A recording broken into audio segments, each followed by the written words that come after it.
नमस्कार. सिटी न्यूजच्या बुलेटिन मध्ये प्रेक्षकांचं मनपूर्वक स्वागत आहे.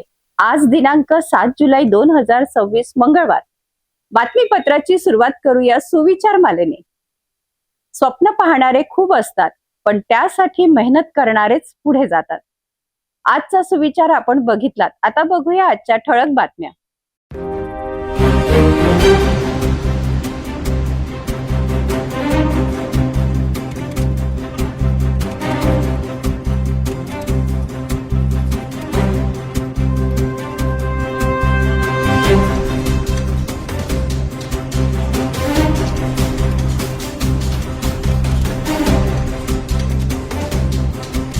ठळक बातम्या बघितल्यात. आता घेऊया एक छोटासा ब्रेक.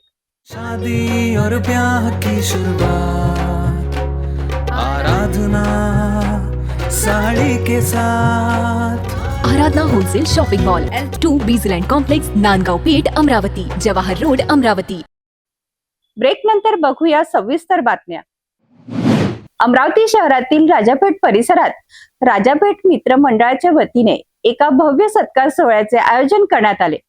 मणिबाई गुजराती एज्युकेशन सोसायटीच्या नुकत्याच निवडून आलेल्या नव्या कार्यकारिणीचा तसेच नागपूर महानगरपालिकेतील काँग्रेस पक्षाचे स्वीकृत नगरसेवक आणि अमरावतीचे सुपुत्र अतुल कोटेचा यांचा यावेळी शाल आणि श्रीफळ देऊन सन्मान करण्यात आला. विविध क्षेत्रातील मान्यवरांच्या उपस्थितीत पार पडलेल्या या कार्यक्रमात अभिनंदनाचा आणि शुभेच्छांचा वर्षाव झाला. अमरावती शहरातील राजापेठ येथील राज रेस्टॉरंटमध्ये राजापेठ मित्र मंडळाच्या वतीने भव्य सत्कार समारंभाचे आयोजन करण्यात आले. या कार्यक्रमात नुकत्याच झालेल्या निवडणुकीत यश संपादन करून मणिबाई गुजराती एज्युकेशन सोसायटीच्या नव्या कार्यकारिणीची धुरा सांभाळणारे अध्यक्ष CA निलेश लाठिया आणि त्यांच्या संपूर्ण कार्यकारिणीचा मान्यवरांच्या हस्ते शाल आणि श्रीफळ देऊन गौरव करण्यात आला. याचबरोबर नागपूर महानगरपालिकेत काँग्रेस पक्षाचे स्वीकृत नगरसेवक म्हणून निवड झालेल्या अमरावतीचे सुपुत्र अतुल कोटेचा यांचाही विशेष सत्कार करण्यात आला. उपस्थित मान्यवरांनी त्यांच्या यशाचे कौतुक करत भविष्यातील कार्यासाठी शुभेच्छा दिल्या. कार्यक्रमाला अमृत मुथा, मन्नूभाऊ गांधी, डॉक्टर चंदू सोजतिया, अनिल बोथरा, अनिल मृणोत, संजय मृणोत, अभय कोटेचा, ॲडव्होकेट विजय बोथरा, गौरव लुनावत, धर्मेंद्र मृणोत, सुरेश जैन, रतन भन्साली, चेतन कोटेचा, नरेश कंठालिया, सुरेश साबू, भारत खजांची, सुभाष भंडारी, संजय आचलिया, अशोक बंबोरिया, जिनेश गुगलिया, डॉक्टर गोविंद कासट यांच्यासह अनेक मान्यवर उपस्थित होते. राजापेठ मित्र मंडळाच्या या उपक्रमामुळे शिक्षण, समाजकारण आणि सार्वजनिक क्षेत्रात उल्लेखनीय कामगिरी करणाऱ्या व्यक्तींना प्रोत्साहन मिळत असल्याची भावना उपस्थितांनी व्यक्त केली. नव्या कार्यकारिणीला आणि अतुल कोटेचा यांना उपस्थितांच्या वतीने मनपूर्वक शुभेच्छा देण्यात आल्या. अशा प्रकारे राजापेठ मित्र मंडळाने आयोजित केलेल्या या सत्कार सोहळ्यात यशस्वी व्यक्तिमत्वांचा गौरव करत समाजासाठी प्रेरणादायी संदेश दिला. नव्या कार्यकारिणीसह अतुल कोटेचा यांचा आगामी वाटचालीसाठी उपस्थितांनी शुभेच्छांचा वर्षाव केला. अंजनगाव सुरजी नगर परिषदेत आज राजकीय घडामोडींना वेग आला. 4 महिन्यानंतर झालेल्या सर्वसाधारण सभेत सत्ताधाऱ्यांमध्येच फूट उघड झाली. विरोधकांनी सभा पार पाडली तर सत्ताधारी गटातील अनेक नगरसेवकांनी सभेवर बहिष्कार टाकल्याने नगर परिषदेत हाय व्होल्टेज ड्रामा पाहायला मिळाला. नेमकं काय घडलं पाहूया हा सविस्तर रिपोर्ट. अंजनगाव सुरजी नगर परिषदेची सर्वसाधारण सभा आज विविध विषयावर आयोजित करण्यात आली होती. या सभेकडे शहरासह संपूर्ण तालुक्याचे लक्ष लागले होते, कारण नगराध्यक्ष अविनाश गायगोले आणि मुख्याधिकाऱ्यांनी गेल्या 4 महिन्यापासून सर्वसाधारण सभा घेतली नसल्याचा आरोप उपनगराध्यक्ष प्रियंका मालठाणे यांच्या नेतृत्वाखालील नगरसेवकांनी केला होता. या प्रकरणी 29 जून रोजी तब्बल 17 नगरसेवकांनी जिल्हाधिकाऱ्याकडे निवेदन देत महाराष्ट्र नगर परिषद अधिनियमातील तरतुदीनुसार नियमित सभा घेण्याची मागणी केली होती. दरम्यान आज झालेल्या सभेत अध्यक्षांसह एकूण 15 नगरसेवक उपस्थित होते. यामध्ये काँग्रेसचे 8, शिवसेना शिंदे गटाचे 2 आणि भाजपाचे 4 नगरसेवक तसेच नगराध्यक्ष उपस्थित होते. मात्र सभेदरम्यान राजकीय चित्र वेगळेच पाहायला मिळाले. विरोधी गटाने सभेचे कामकाज पुढे नेले तर सत्ताधारी गटातील नगरसेवकांनी सभेवर बहिष्कार टाकल्याने वातावरण चांगलेच तापले. विकास कामाच्या मुद्द्यावरून सुरू झालेला हा संघर्ष आता स्थानिक राजकारणात चर्चेचा विषय ठरत आहे. नगराध्यक्षांनी याबाबत आपली भूमिका स्पष्ट करत सभेतील घडामोडींवर प्रतिक्रिया दिली. अंजनगांव सुरजी नगर परिषद में आम सभा को लेके अलग अलग कयास लगाए जा रहे थे। आज अंजनगांव सुरजी नगर परिषद में आम सभा ली गई है। हमारे साथ इसी पे बातचीत करने के लिए अंजनगांव सुरजी के नगर अध्यक्ष अविनाश भाऊ गायगोले हैं, हम उनसे बात करेंगे। वो क्या कहना चाहेंगे, आज आम सभा ली गई है, किस तरीके का काम रहा? ये अपनी 21/5 को जो जनरल सभा निकाली थी वो आचार संहिता में रद्द की गई थी। अभी अपन ने आज जो सभा ली, एक गांव के विविध विकास मुद्दों पर जो भी चर्चा करना था, ठराव लेने थे, वो ठराव बहुमत से अंजनगांव के हमारे साथ के सभी नगर सेवकों ने, सम्मान्य नगर सेविका ने उसको समर्थन देके गांव के विकास को सहयोग दिया। उसके लिए मैं सबसे पहले उपस्थित सभी नगर सेवक और नगर सेविकाओं का आभारी हूँ, धन्यवाद हूँ कि उन्होंने गांव के विकास के मुद्दों को प्राधान्य दिया। आपके साथ में इस सभा में कौन कौन सी पार्टी के नगर सेवक शामिल थे? मेरे ये सभा में हमारे जो भी अंजनगांव के सभी नगर सेवक चुन के आए, उसमें से भारतीय जनता पार्टी, राष्ट्रीय कांग्रेस पार्टी और सिंधेगढ़ से सम्मान्य नगर सेवक उपस्थित थे। और आने वाले दिनों में हम सिर्फ विकास के मुद्दों का राजकारण करेंगे। गांव के अंदर राजकारण होते रहता है, उसको मैं वो राजकारण को दुयम स्थान देता हूँ, क्योंकि मेरी प्रायोरिटी सिर्फ इतनी है कि गांव का विकास और विकास। राजकारण करके कोई गांव का विकास नहीं होते रहता है। होती है गलतियां, हमारे से गलतियां हुई होंगी, क्योंकि हम भी नए नए अध्यक्ष बने हैं। कोई परिपूर्ण रहता नहीं, कितना भी पढ़ा लिखा आदमी होता होगा तो पढ़ा लिखा भी रहता होगा तो उससे गलतियां होती है, लेकिन हम गलतियां दुरुस्त करके गांव के विकास के एजेंडे को सामने लेके जाएंगे। वो टोटल कुल संख्या नगर सेवकों की कितनी थी सभा के अंदर? मैंने अभी आंकड़ा नहीं लिया, मेरे ख्याल से 15-16 लोग थे। आज के समय में अगर देखा जाए तो कोरम के लिए मुझे एक तांत्रिक दृष्टिया 10 ही लोग आवश्यक थे। मेरे भाजपा के लोग अगर पकड़े तो बहुत अल्पमत में था। लेकिन आज की सभा जो हुई वो सभा कोई राजकारण के मुद्दे पर नहीं हुई। आज की सभा में और दोबारा बोलता कि सिर्फ विकास के मुद्दे पर आज की सभा पार पड़ी गई, और इसलिए मैं आप सभी लोगों का धन्यवाद देता हूँ। वो आरोप है कि तहकूब सभा न लेते हुए नई सभा ली गई, इस पर क्या कहना चाहिए? वो तांत्रिक मुद्दा जो है मैंने पहले ही क्लियर कर लिया था। मैंने प्रशासन से, आधिकारिक वर्गों से, इवन दो अपने कलेक्टर साहब के लेवल से भी ये बातें की जानकारी ली थी, और मैंने खुद पढ़ाई किया था, क्योंकि जो भी था वो लीगल था।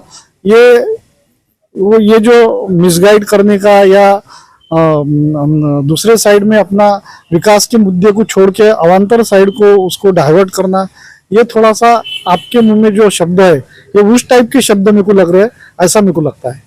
मतलब आपको ऐसा लगता है कि नियम का उल्लंघन नहीं हुआ? नियम का उल्लंघन करके काम होता ही नहीं है।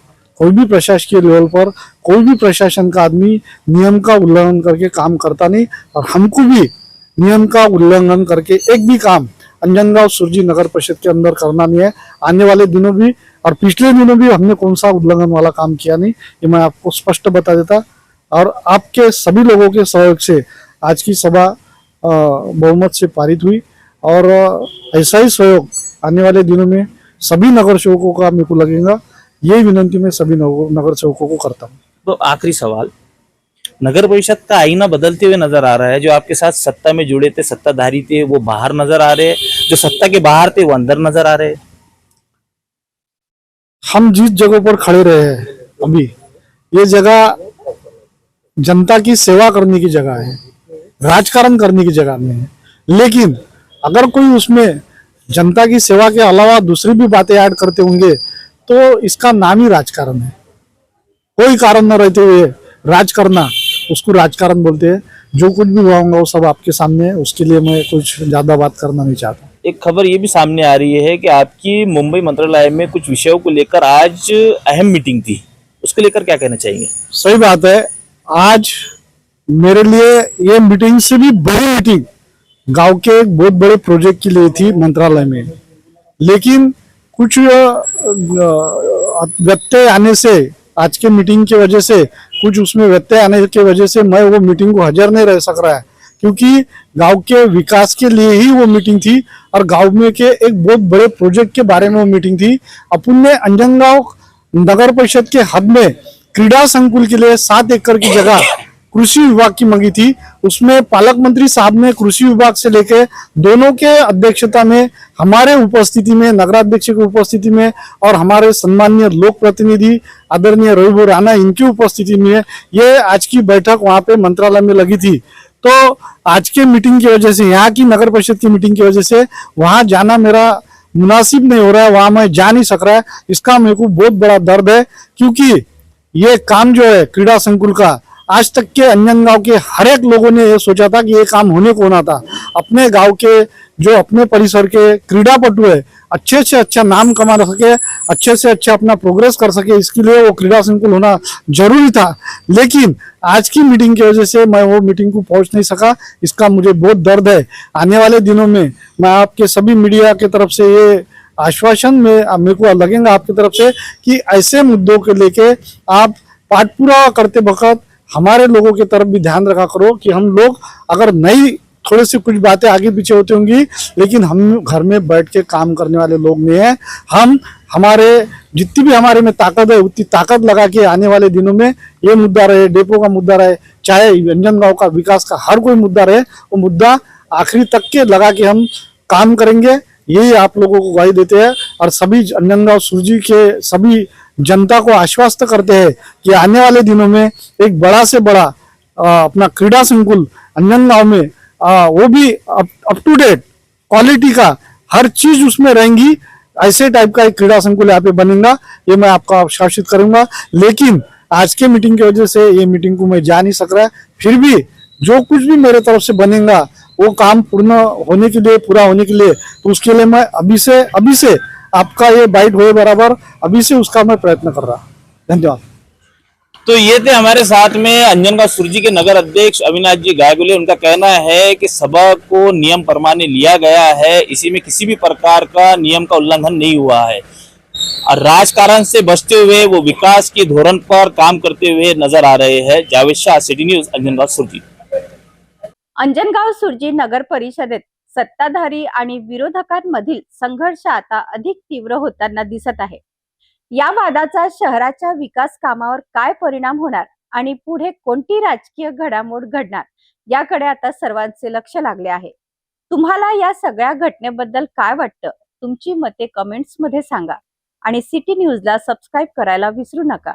जर सबस्क्राइब केलं नसेल तर सबस्क्राइब बटन दाबायला विसरू नका। नमस्कार।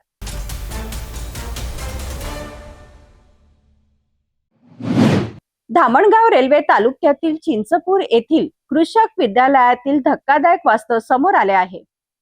तब्बल 75 विद्यार्थी शिक्षण घेत असताना संपूर्ण शाळेचा कारभार केवळ एका शिक्षकावर चालत असल्याचा गंभीर आरोप पालक आणि ग्रामस्थांनी केला आहे।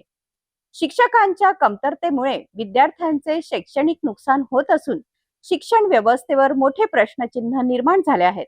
नेमके काय आहे हे संपूर्ण प्रकरण पाहूया या विशेष रिपोर्ट मधून। धामणगाव रेल्वे तालुक्यातील चिंचपूर येथील कृषक विद्यालयात सध्या सुमारे 75 विद्यार्थी शिक्षण घेत आहेत। मात्र आश्चर्याची बाब म्हणजे या विद्यार्थ्यांच्या शिक्षणाची संपूर्ण जबाबदारी केवळ एका शिक्षकावर असल्याचा आरोप समोर आला आहे। शाळा सुरू होऊन अनेक दिवस उलटले असतानाही आवश्यक शिक्षकाची नियुक्ती करण्यात आलेली नसल्याने विद्यार्थ्यांना नियमित अध्यापन मिळत नसल्याची तक्रार पालकांनी केली आहे। यामुळे विद्यार्थ्यांच्या शिक्षणावर थेट परिणाम होत असून त्यांच्या शैक्षणिक गुणवत्तेवरही प्रश्न निर्माण होत आहेत। या परिस्थितीची माहिती घेण्यासाठी पालक आणि ग्रामस्थांनी शाळेला भेट दिली। शिक्षकांची कमतरता, विद्यार्थ्यांच्या शिक्षणाची व्यवस्था आणि पुढील नियोजन याबाबत त्यांनी संबंधित शिक्षकांकडे विचारणा केली, मात्र समाधानकारक उत्तर मिळाले नसल्याचा आरोप पालकांनी केला आहे। याहूनही गंभीर बाब म्हणजे विद्यार्थ्यांच्या शिक्षणाची चिंता व्यक्त करणाऱ्या पालकांना कथितरित्या तुम्हाला जिथे प्रवेश घ्यायचा असेल तिथे घ्या आणि TC घेऊन जा असे उत्तर देण्यात आल्याचा आरोप करण्यात आला. नाही 30 तारखेला थांबला तू बोललो का आता 30 तारखेला तुमच्यापाशी पत्रक का नाही आहे? तुम्ही पत्रक दाखवा ना आम्हाला. त्या तारखेचे पत्रक निघाले आहे म्हणून आमचे सर 30 तारखेला आले ना. 1-1.5 वर्षापासून त्यामुळे मी 3 महिने म्हणून राहिलो. 26 जानेवारीच्या दिवशी यायनं मला सांगितलं ना असं असं होणार आहे. पण त्या तारखेपासूनचं पत्रक का नाही दाखवू? तुम्ही पत्रक दाखवा ना आम्हाला. पालक आले आम्ही म्हणू ना. पण तेव्हापासून पालक सभा काय नाही घेतली. 6 महिन्यापासून तुम्ही 1 वर्षापासून आम्ही काही केलं असतं. तुम्ही फक्त ऍडमिशन घ्यायसाठीच होते का इथं? तुम्ही सर 1 मेले आले ना. घेतली तुम्ही सर 1 मेले आले तर यायले माहित असेल ना. मॅथ आणि सायन्स सब्जेक्ट घेणं म्हणजे MSc वाला लागते आपल्याला. बरोबर आहे आला का? तर तिथे 2 सायन्स टीचर आहेत. तिथे 2 सायन्स टीचर आहेत. ते एकाची आपल्याला मागणी करता येईल. 2 टीचर नाही लागत का? तुम्हीच विचार करा. पण एक आपण संस्थेसंग बोलणं करून ना. आम्ही सगळ्या पालक लोक आहे संस्थेसंग बोलणं करून. संस्थेसंग बोलणं करून द्या. सगळे एवढे पालक लोक आहे. मॅनेजमेंटला फोन लावा ना. मॅनेजमेंटला फोन लावून द्या. तिथं ऑन करा बोलून द्या. मी बोललो आणि ते काय म्हणे आम्ही 5 जण आहे म्हणे. तर तिथं 40च विद्यार्थी आहे म्हणे. आम्ही 5 जण आहे म्हणे. तुम्ही जर मागणी केली म्हणे गाववाल्यानं तर 2 टीचर इथं येऊ शकते म्हणे. सर म्हणे मी पहिले आताच बोललो येऊ शकते म्हणे. तुम्ही जर मागणी केली तर म्हणे ठीक आहे म्हटलं.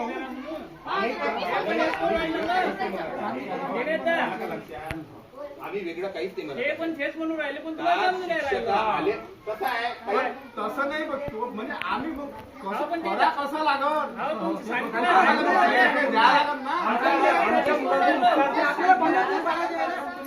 त्यामुळे पालकांमध्ये तीव्र नाराजीचे वातावरण निर्माण झाले आहे. विशेष म्हणजे प्रवेश प्रक्रियेच्या काळात विद्यार्थ्यांची संख्या वाढावी म्हणून पालकांच्या घरी जाऊन प्रवेश घेण्याचे आवाहन करण्यात आले होते. मात्र आता शिक्षकांची कमतरता निर्माण झाल्यानंतर त्याच विद्यार्थ्यांना दुसरीकडे प्रवेश घेण्याचा सल्ला दिला जात असल्याचा आरोप ग्रामस्थांनी केला आहे. ग्रामस्थांच्या मते एकाच शिक्षकाकडून सर्व वर्गाचे अध्यापन, प्रशासकीय कामकाज आणि इतर जबाबदाऱ्या सांभाळणे अशक्य आहे. त्यामुळे विद्यार्थ्यांचे मोठ्या प्रमाणात शैक्षणिक नुकसान होत असून त्यांच्या भवितव्याबाबत चिंता व्यक्त केली जात आहे. या प्रकरणी शाळेचे व्यवस्थापन, मुख्याध्यापक आणि संबंधित अधिकाऱ्यांनी तातडीने लक्ष घालून आवश्यक शिक्षकांची नियुक्ती करावी अशी मागणी पालकांनी केली आहे. अन्यथा तीव्र आंदोलन छेडण्याचा इशाराही ग्रामस्थांनी दिला आहे. चिंचपूर मधील हा प्रकार केवळ एका शाळेपुरता मर्यादित नसून ग्रामीण भागातील शिक्षण व्यवस्थेतील गंभीर वास्तव समोर आणणार आहे. विद्यार्थ्यांच्या भवितव्याचा प्रश्न निर्माण झाला असताना शिक्षण विभाग याकडे किती गांभीर्याने पाहतो आणि शिक्षकांची नियुक्ती कधी करतो याकडे आता पालकांसह संपूर्ण परिसराचे लक्ष लागले आहे.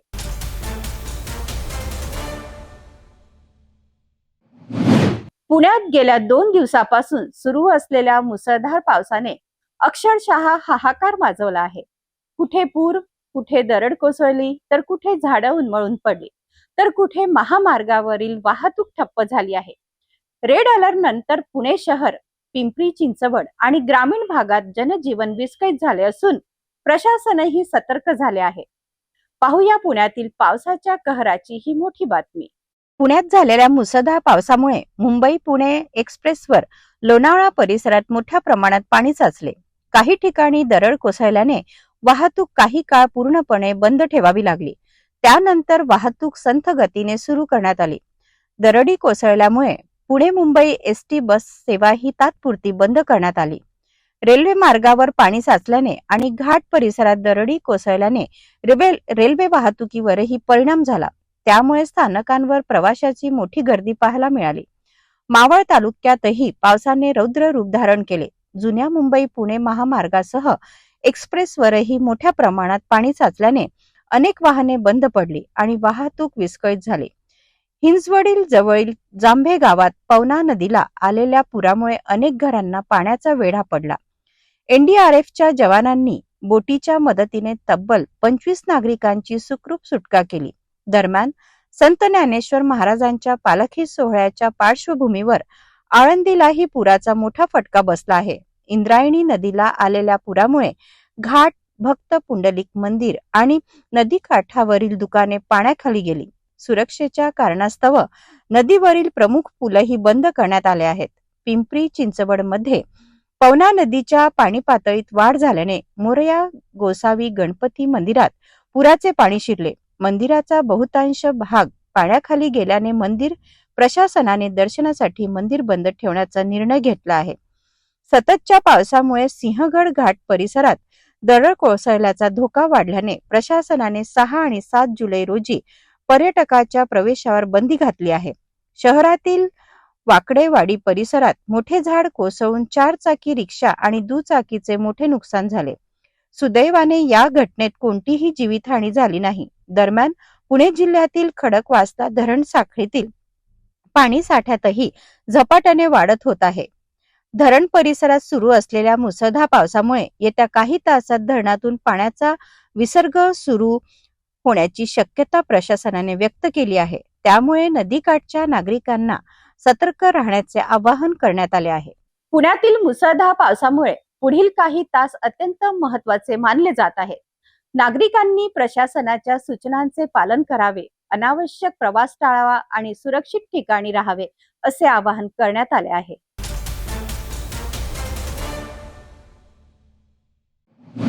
यवतमाळ जिल्ह्यातील दारव्हा आणि दिग्रस परिसरात शेतकऱ्यांच्या डोक्याला ताप ठरलेल्या शेत चोरट्यांच्या टोळीचा अखेर पोलिसांनी पर्दाफाश केला आहे. स्थानिक गुन्हे शाखेने केलेल्या कारवाईत मुख्य आरोपीला अटक करण्यात आली असून 4 चोरीचे गुन्हे उघडकीस आले आहेत. या कारवाईत तब्बल 2,56,000 रुपयाहून अधिक किमतीचा मुद्देमाल जप्त करण्यात आला आहे. यवतमाळ स्थानिक गुन्हे शाखेने दारव्हा आणि दिग्रस परिसरातील शेत चोरट्यांच्या टोळीवर मोठी कारवाई केली आहे. शेतामधून मोटार पंप, तांब्याची वायर आणि गोदामातील सोयाबीन चोरीच्या वाढत्या घटनांनंतर LCBने तपासाची चक्रे वेगाने फिरवली. गुप्त माहितीच्या आधारे इस्लामपूर येथे सापळा रचून मोहम्मद मुस्ताक या मुख्य आरोपीला अटक करण्यात आली आहे. चौकशी दरम्यान आरोपीने आपल्या साथीदारासह अनेक चोरीचे गुन्हे केल्याची कबुली दिली. यानंतर पोलिसांनी 2 इलेक्ट्रिक मोटार पंप, 15 किलो तांब्याची वायर, सुमारे 44 क्विंटल सोयाबीन आणि चोरीसाठी वापरण्यात आलेली विना क्रमांकाची वॅगनार कार जप्त केली. या कारवाईत एकूण 2,56,600 रुपयाचा मुद्देमाल हस्तगत करण्यात आला आहे. तपासात आरोपी दिवसा शेत शिवार आणि गोदामाची रेकी करून रात्रीच्या अंधारात चोरी करत असल्याचे उघड झाले आहे. या कारवाईमुळे दारव्हा आणि दिग्रस पोलीस ठाण्यातील 4 चोरीचे गुन्हे उघडकीस आले असून या प्रकरणातील आणखीन 2 आरोपी फरार आहेत. त्यांचा शोध पोलीस घेत आहेत. शेतकरी बांधवांनी शेत शिवारात संशयास्पद व्यक्ती किंवा वाहन दिसल्यास तात्काळ पोलिसांना माहिती देण्याचे आवाहन करण्यात आले आहे. LCBच्या या कारवाईमुळे शेतकऱ्यांना मोठा दिलासा मिळाला असला तरी फरार आरोपींना अटक होणे आणि अशा चोरांना पूर्णविराम लागणे तितकेच महत्वाचे आहे. तुम्हाला या सगळ्या घटनेबद्दल काय वाटते? तुमची मते कमेंट्स मध्ये सांगा. सिटी न्यूजला सबस्क्राईब केलं नसेल तर सबस्क्राईब करायला विसरू नका. नमस्कार.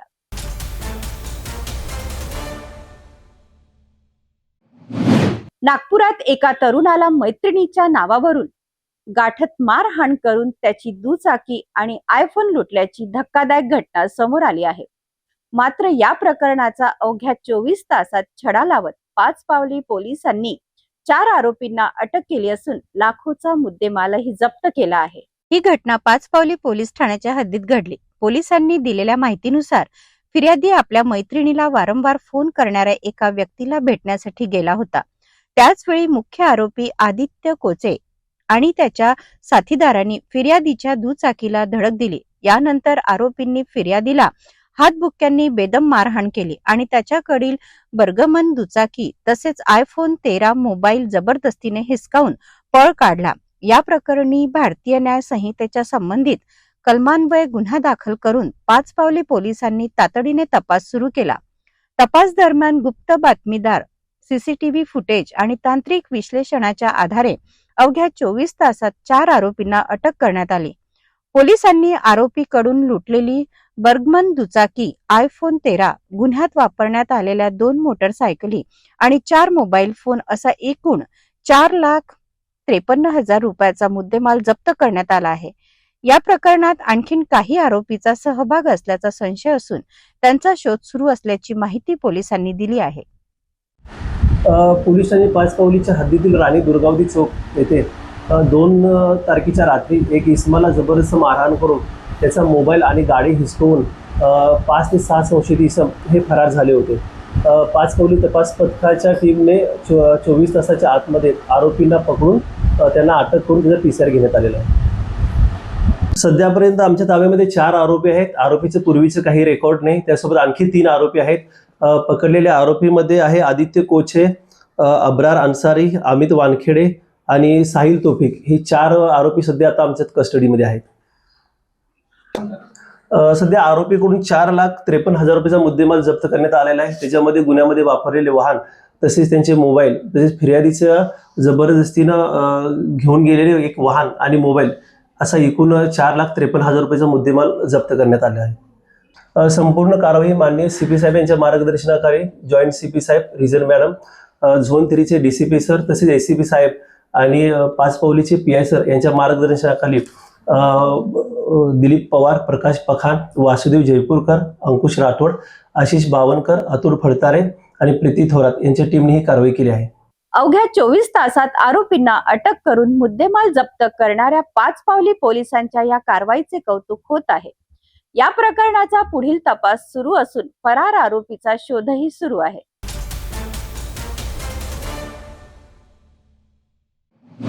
केरळमधील वायनाड जिल्ह्यात पुन्हा एकदा मुसळधार पावसाने कहर केला आहे. मेपाडी जवळ सुरू असलेल्या बोगदा प्रकल्पाच्या ठिकाणी अचानक मोठी दरड कोसळल्याने एकच खळबळ उडाली. ही संपूर्ण घटना CCTV कॅमेऱ्यात कैद झाली असून लोक जीव वाचवण्यासाठी धावताना दिसत आहे. या दुर्घटनेत 5 जण जखमी झाले असून बचाव कार्य युद्ध पातळीवर सुरू आहे.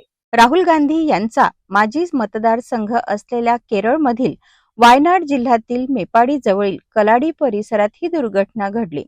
मुसळधार पावसामुळे सुरू असलेल्या बोगदा प्रकल्पाच्या ठिकाणी अचानक मोठ्या प्रमाणात माती आणि दगडाचा ढिगारा कोसळला. घटनेच्या वेळी परिसरात असलेल्या कामगार आणि वाहन चालकांची एकच धावपळ उडाली. ही संपूर्ण घटना CCTV कॅमेऱ्यात कैद झाली आहे.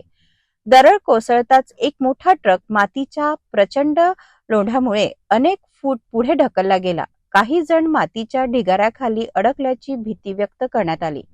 घटनेची माहिती मिळताच NDRF, अग्निशमन दल आणि स्थानिक प्रशासनाचे पथक तात्काळ घटनास्थळी दाखल झाले.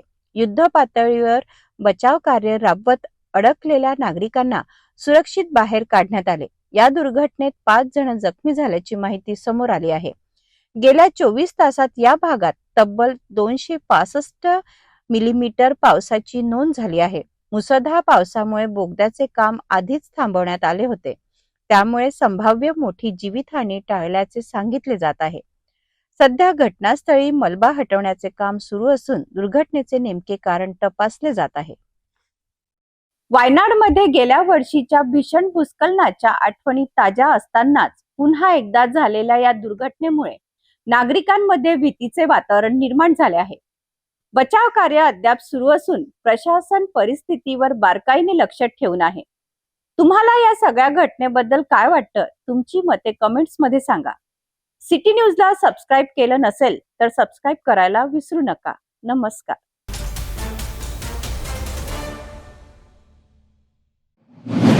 रावेर शहरात अतिक्रमणाविरोधात नगरपालिकेने मोठी कारवाई करत बुलडोझर चालवला आहे. अनेक वर्षापासून रस्त्यांवर पसरलेल्या अतिक्रमणामुळे वाहतुकीला अडथळा निर्माण झाला होता. अखेर नोटीस देऊनही अतिक्रमण न हटवल्याने पालिकेने JCBच्या साहाय्याने कारवाई करत रस्ते मोकळे केले. या कारवाईनंतर नागरिकांनी समाधान व्यक्त केले तर काही व्यापाऱ्यांनी नाराजी व्यक्त केली. रावेर शहरात नगरपालिकेने मंगळवारपासून अतिक्रमण हटाव मोहिमेला सुरुवात करत मोठी कारवाई केली. शहरातील प्रमुख रस्ते आणि व्यापारी भागांमध्ये अनेक वर्षापासून झालेल्या अतिक्रमणामुळे वाहतुकीवर मोठा परिणाम होत होता. वाहनधारकांसह पादचाऱ्यांनाही दररोज अडचणीचा सामना करावा लागत होता. या पार्श्वभूमीवर नगरपालिकेने संबंधित अतिक्रमणधारकांना यापूर्वी नोटिसा बजावून स्वखर्चाने अतिक्रमण हटवण्याचे निर्देश दिले होते. मात्र अनेकांनी या सूचनांकडे दुर्लक्ष केल्याने अखेर पालिका प्रशासनाने मोठा फौजफाटा आणि पोलीस बंदोबस्तासह कारवाई सुरू केली. रेल्वे स्टेशन रोड ते आंबेडकर चौक या मुख्य मार्गावर जेसीबीच्या साहाय्याने अतिक्रमण हटवण्यात आले. अनेक व्यावसायिकांनी दुकानदाराचे साहित्य, फलक आणि फ्लॅक्स थेट रस्त्यापर्यंत लावल्याने रस्ते अरुंद झाले होते.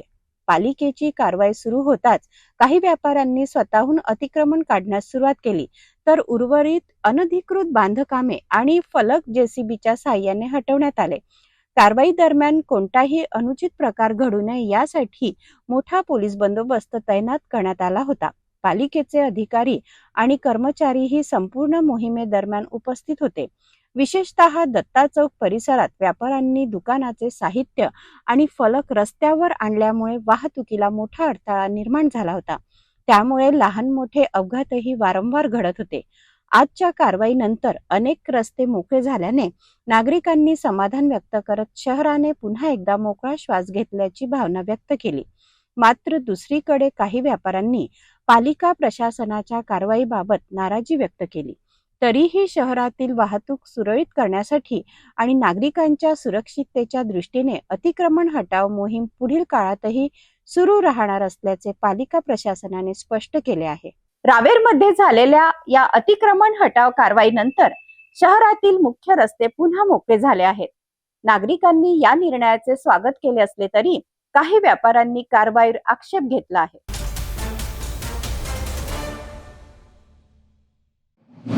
शासन शिक्षणाचा दर्जा सुधारल्याचा दावा करत असताना बुलढाणा जिल्ह्यातील एक धक्कादायक वास्तव समोर आले आहे. चिखली तालुक्यातील सोमठाणा येथील जिल्हा परिषद शाळेच्या 2 वर्ग खोल्या मुसळधार पावसामुळे कोसळल्या आहेत. सुदैवाने शाळेला सुट्टी असल्याने मोठी जीवितहानी टळली. मात्र 2 वर्षापासून तक्रारी करूनही प्रशासनाने दुर्लक्ष केल्याचा गंभीर आरोप गावकऱ्यांनी केला आहे. पाहूया आमचे प्रतिनिधी गजानन राऊत यांचा हा खास रिपोर्ट. हे दृश्य आहे बुलढाणा जिल्ह्यातील चिखली तालुक्यातील सोमठाणा गावातील जिल्हा परिषद शाळेचे. मुसळधार पावसाच्या तडाख्यामुळे शाळेच्या 2 वर्ग खोल्या पूर्णपणे कोसळल्या आहेत. शाळेची भिंत जमीनदोस्त झाली असून छताचा स्लॅब तुटून लोंबळताना दिसत आहे. वर्गात विटा आणि मातीचा मोठा ढिगारा साचला आहे. सुदैवाने शाळेला सुट्टी असल्याने मोठी दुर्घटना टळली. मात्र शाळेजवळ खेळणाऱ्या एका मुलाच्या डोक्याला किरकोळ दुखापत झाल्याची माहिती समोर आली आहे. गावकऱ्यांचा आरोप आहे की 2024 पासून ही इमारत धोकादायक असल्याबाबत जिल्हा परिषद शिक्षण विभाग आणि लोकप्रतिनिधींना वारंवार लेखी व तोडी तक्रारी करण्यात आल्या होत्या. मात्र प्रत्येक वेळी केवळ आश्वासनं मिळाली आणि कोणतीही ठोस कारवाई करण्यात आली नाही. घटनेची माहिती मिळताच गट शिक्षण अधिकारी जैन यांनी घटनास्थळी भेट देत पालकांशी चर्चा केली. आमच्या सोमठाणा जिल्हा परिषद शाळेची अशी परिस्थिती झालेली आहे. वर्ग 1 ते 7 असून 2 खोल्या अक्षरशः पडलेल्या आहेत आणि त्या जवळपास 2 वर्षापासून पडलेल्या आहेत. आणि शासनाकडे बऱ्याच वेळा पाठपुरावा करून शासनाने कसल्याच प्रकारची दखल घेतली नाही आणि त्या खोल्याचं बांधकाम पूर्ण केलं नाही. आणि सध्या मुलांची परिस्थिती इतकी बिकट झालेली आहे की आज त्या भिंती कोसळतायत. काल एका विद्यार्थ्याला एक भिंत कोसळून विटाचा तुकडा लागला आणि त्याला तात्काळ दवाखान्यात नेण्यात आलं. अशी परिस्थिती पुन्हा दुसऱ्या विद्यार्थ्याची होऊ नये असं आम्हाला वाटतंय. शासनाकडून काय अपेक्षा? शासनाकडून अपेक्षा आहे या वर्ग 2 खोल्या शासनाने ताबडतोब बांधून देण्याची कृपा करावी. न दिल्यास आम्ही हा वर्ग जो आहे संपूर्ण वर्ग हा पंचायत समितीमध्ये नेऊन भरवणार आहोत. आणि आमचे शिक्षक लोक चांगले आहेत परंतु ते पंचायत समितीमध्ये येऊन शिकवतील असं आम्हाला वाटतंय. यावेळी शाळेच्या तातडीच्या दुरुस्तीची लेखी आश्वासने देण्यात आले. दरम्यान गावकऱ्यांनी सोमठाणा गावासाठी तातडीने नवीन शाळा इमारत मंजूर करण्याची मागणी केली असून विद्यार्थ्यांच्या सुरक्षेशी खेळ करणाऱ्या अधिकाऱ्यांवर कारवाईची मागणीही केली आहे. 2 वर्ष झाले आमच्या शाळेची पडझड झालेली आहे. त्यावेळेस एका मुलाला लागलं होतं, 70,000 रुपये दवाखान्यात खर्च आला साहेब. त्यावेळेस आम्ही पोलीस कंप्लेंट केलेली आहे, रिपोर्ट दिलेला आहे. त्याच्यानंतर पाठपुरावे केलेले, शाळेचं बांधकामाची मागणी केली. आमदार, खासदार, BDO, SDO, जिल्हा परिषद, पंचायत समिती सर्वीकडे मागणी केली आम्ही. एकही आमच्या गावाकडे लक्ष द्यायला तयार नाही. सर्व शिक्षक वर्ग चांगला आहे. 1 ते 7 हे शाळेचे वर्ग आहेत आमच्या इथं आणि 4 शिक्षक आमच्या इथं शिकू राहिले. 1 शिक्षक हे पंचायत समितीला ठेवू राहिले. या 4 शिक्षकांनी किती त्रास सहन करायचा आहे. आता आमचं म्हणणं आहे की बा ताबडतोब आमच्या शाळेचं बांधकाम चालू करा, अन्यथा आम्हाला पंचायत समितीत जागा द्या आमच्या मुलांना शिकवायला आणि हे शिक्षक लोक तिथं बोलून आम्ही त्यांना शाळा शिकवायला. शाळा ही विद्यार्थ्यांसाठी सुरक्षित ज्ञान मंदिर असायला हवी. मात्र तक्रारी असूनही वेळेत दखल घेतली गेली नसल्याचा आरोप अत्यंत गंभीर आहे. या प्रकरणात संबंधित प्रशासन काय कारवाई करते याकडे आता सर्वांचे लक्ष लागले आहे. तुम्हाला या सगळ्या घटनेबद्दल काय वाटतं? तुमची मतं कमेंट्स मध्ये सांगा आणि सिटी न्यूजला सबस्क्राईब केलं नसेल तर सबस्क्राईब करायला विसरू नका.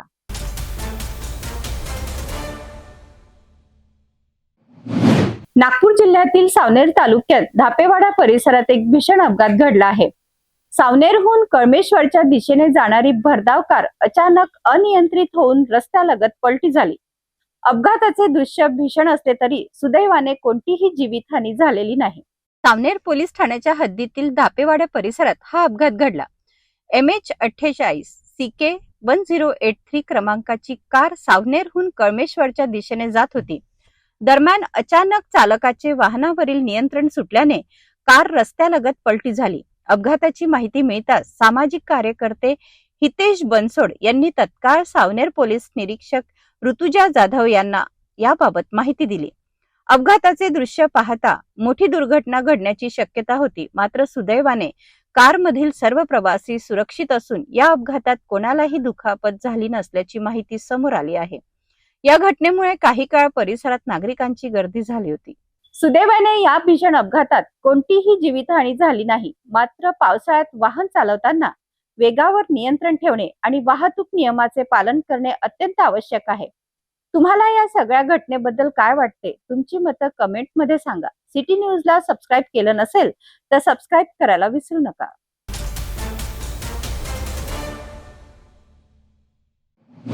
बुलढाणा जिल्ह्यातील मेहकर डोणगाव राज्य महामार्ग सध्या वाहन चालकांसाठी अक्षरशः मृत्यूचा सापळा ठरत आहे. ठिकठिकाणी पडलेल्या मोठ्या खड्ड्यांमुळे प्रवाशांचा जीव धोक्यात आला असून पावसामुळे हे खड्डे पाण्याखाली जात असल्याने अपघाताचा धोका आणखीन वाढला आहे.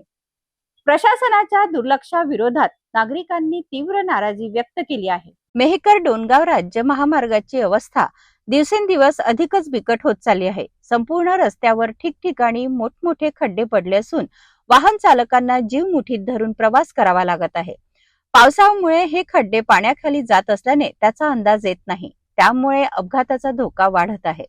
या मार्गावरून दररोज हजारो जड आणि हलकी वाहने तसेच प्रवासी वाहतूक सुरू असते.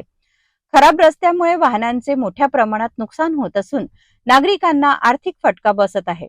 स्थानिक नागरिक आणि वाहन चालकांनी प्रशासनाच्या निष्काळजीपणाबद्दल संताप व्यक्त करत तातडीने रस्ता दुरुस्त करण्याची मागणी केली आहे. वेळीच दुरुस्ती न झाल्यास भविष्यात मोठी जीवितहानी होण्याची भीतीही व्यक्त केली जात आहे. मेहकर डोणगाव राज्य महामार्गावरील खड्ड्यांचा प्रश्न आता गंभीर बनला आहे. प्रशासनाने तातडीने दखल घेतली नाही तर हा मार्ग आणखीन धोकादायक ठरू शकतो. या बातमीबद्दल तुमचे मत काय? आम्हाला कमेंट करून सांगा. अशाच महत्त्वाच्या बातम्यांसाठी सिटी न्यूजला लाईक करा, शेअर करा आणि सबस्क्राईब करायला विसरू नका. नमस्कार.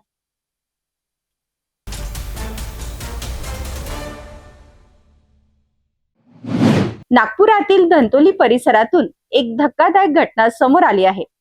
एकाच कुटुंबातील तब्बल 5 जण अचानक बेपत्ता झाल्याने खळबळ उडाली आहे.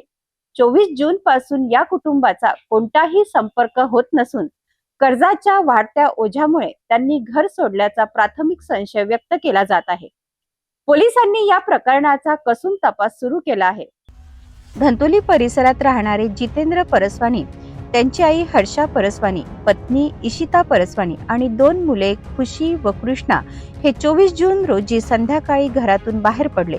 मात्र त्यानंतर ते परतलेच नाहीत. कुटुंबियांनी, नातेवाईक आणि मित्रपरिवाराकडे शोध घेतला. मात्र कोणताही ठाव ठिकाणा न लागल्याने श्यामसुंदर परसवानी यांनी धंतोली पोलीस ठाण्यात बेपत्ता झाल्याची तक्रार दाखल केली. तपास दरम्यान पोलिसांनी मोबाईल लोकेशनची माहिती तपासली असता या कुटुंबाचे शेवटचे लोकेशन पिंपरी चिंचवड परिसरात आढळून आले. प्राथमिक तपासात या कुटुंबाने अनेकांकडून मोठ्या प्रमाणात कर्ज घेतल्याची माहिती समोर आली आहे. कर्जाची परतफेड करणे शक्य नसल्यामुळे त्यांनी घर सोडल्याची शक्यता पोलिसांना व्यक्त केली आहे. सध्या पोलिसांकडून नातेवाईक, परिचित आणि इतर संबंधितांकडे चौकशी सुरू असून कुटुंबाचा शोध घेण्यासाठी विविध पथके काम करत आहेत. दरम्यान या घटनेमुळे धंतोली परिसरात चिंतेचे वातावरण निर्माण झाले असून नागरिकांमध्येही विविध चर्चांना उधाण आले आहे. या कुटुंबाचा शोध घेण्यासाठी पोलिसांचे प्रयत्न सुरू असून तपासातूनच या प्रकरणामधील नेमके कारण स्पष्ट होणार आहे. दरम्यान कोणालाही या कुटुंबाबाबत माहिती असल्यास त्यांनी तात्काळ जवळच्या पोलीस ठाण्याशी संपर्क साधण्याचे आवाहन करण्यात आले आहे. तुम्हाला या सगळ्या घटनेबद्दल काय वाटतं? तुमची मते कमेंट मध्ये सांगा. सिटी न्यूजला सबस्क्राईब केलं नसेल तर सबस्क्राईब करायला विसरू नका.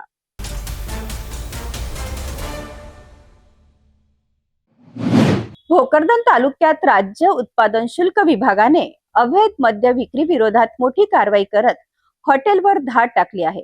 या कारवाईत तब्बल 1,23,780 रुपयाचा मद्यसाठा जप्त करण्यात आला असून 2 जणांविरुद्ध गुन्हा दाखल करण्यात आला आहे. भोकरदन तालुक्यातील जानेफळ दाभाडी येथील हॉटेल पायलवर राज्य उत्पादन शुल्क विभागाच्या भरारी पथकाने सोमवारी धाड टाकत अवैध मद्यसाठ्यावर मोठा धाव घातला. गोपनीय माहितीच्या आधारे करण्यात आलेल्या या कारवाईत विविध प्रकारच्या देशी आणि विदेशी मद्याचा साठा जप्त करण्यात आला. कारवाई दरम्यान भिंगरी संत्रा, सखू संत्रा, Imperial blue, royal Stag, royal challenge, McDonald number 1 आणि विविध ब्रँडच्या मद्याबरोबरच बडवायझर अँड कॅनॉन 10,000 बिअरच्या शेकडो सीलबंद बाटल्या जप्त करण्यात आल्या. जप्त करण्यात आलेल्या संपूर्ण मुद्देमालाची किंमत 1,23,780 रुपये असल्याचे राज्य उत्पादन शुल्क विभागाने सांगितले. या प्रकरणी हॉटेल मालक बद्रीनाथ रामकिशन मिसाळ आणि हरिदास सुखदेव साळवे या दोघांविरुद्ध राज्य उत्पादन शुल्क कायद्यानुसार गुन्हा दाखल करण्यात आला आहे. या प्रकरणाचा पुढील तपास दुय्यम निरीक्षक SN गायकवाड करत आहेत. ही कारवाई राज्य उत्पादन शुल्क विभागाचे आयुक्त राजेश देशमुख, सह आयुक्त प्रसाद सुर्वे, विभागीय उप आयुक्त संगीता दरेकर आणि जालना अधीक्षक ज्ञानेश्वरी आहेर यांच्या मार्गदर्शनाखाली प्रभारी निरीक्षक LM धनगर यांच्या नेतृत्वातील भरारी पथकाने पार पाडले. दरम्यान अवैध मद्य निर्मिती, विक्री किंवा वाहतुकीबाबत माहिती असल्यास नागरिकांनी राज्य उत्पादन शुल्क विभागाच्या टोल फ्री आणि व्हॉट्सअप क्रमांकावर माहिती देण्याचे आवाहन विभागाकडून करण्यात आले आहे. भोकरदन मधील या कारवाईमुळे अवैध मद्य विक्री करणाऱ्यांमध्ये खळबळ उडाली असून अशा कारवाया पुढेही सुरू राहणार असल्याचे संकेत राज्य उत्पादन शुल्क विभागाने दिले आहेत. जाता जाता पुन्हा एकदा आजच्या ठळक बातम्या.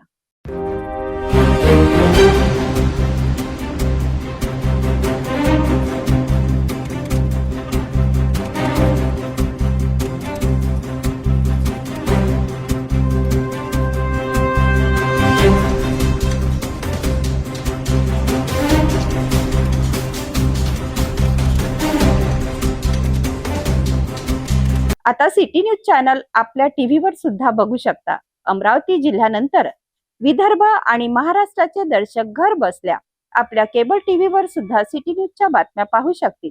जर आपल्या टीव्हीवर सिटी न्यूज चॅनल दिसत नसेल तर आपण आपल्या केबल ऑपरेटरशी संपर्क साधावा. आपण सिटी न्यूज केबलच्या व्यतिरिक्त YouTube, फेसबुक, इंस्टाग्राम आणि ट्विटरवर सुद्धा बघू शकता. याकरिता सोशल मीडिया अकाउंट सबस्क्राईब करा, फॉलो करा, लाईक करा. YouTube अकाउंट सबस्क्राईब करण्याकरिता सबस्क्राईब बटनला क्लिक करा आणि बेल आयकॉन दाबायला विसरू नका, कारण सर्वात आधी समाचार आपल्यापर्यंत पोहोचणार आहेत. तसेच सिटी न्यूजचे फेसबुक पेज लाईक करा, इंस्टाग्राम आणि ट्विटर हँडल फॉलो करा. आपण व्हॉट्सअपवर सुद्धा सूचना देऊन न्यूज प्राप्त करू शकता. व्हॉट्सअप नंबर स्क्रीनवर येत आहे. हे बातमीपत्र एवढ्यावरच थांबूया. पुन्हा भेटूया नवीन घडामोडींसोबत. नमस्कार. हर खबर पर पैनी नजर, हर मुद्दे पर सटीक वार, यही है सिटी न्यूज की पहचान. जहाँ सच्चाई की आवाज दबाई जाती है वहाँ सिटी न्यूज उठाता है सवाल. हर स्क्रीन पर, हर प्लेटफॉर्म पर हमारी मौजूदगी बोलती है. सिटी न्यूज हमेशा सच के साथ.